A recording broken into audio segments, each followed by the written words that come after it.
ওই ইব্রাহিম, আর একটু ইট আছে, ওই ইটগুলো তাড়াতাড়ি নিয়ে আয়।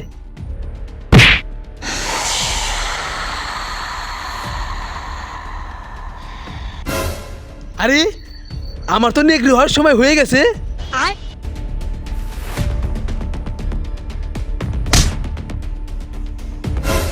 আরে ওস্তাদ কোনে যান? আরে তুই টেনে গোছা, আমি পেট সাফ করে আসতেছি। আচ্ছা ঠিক আছে।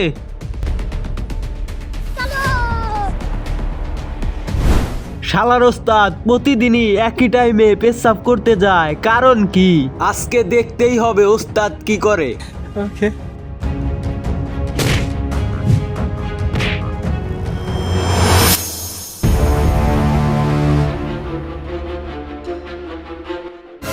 আরে এই জায়গা তো কেউ নেই, তাড়াতাড়ি আমি নেকড়ে হয়ে যাই।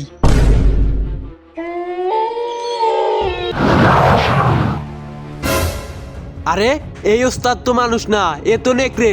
তাড়াতাড়ি আমি পালাই, না হলে আমাকে মেরে ফেলবে। আরে আমি যে নেকড়ে, আমার শিষ্য তো দেখে ফেলেছে। এখন আমি কি করি? ও তো পালাইতেছে, তাড়াতাড়ি ওকে ধরে মেরে ফেলতে হবে, তা না হলে গ্রামের মানুষকে বলে দিবে। এখন কি করি?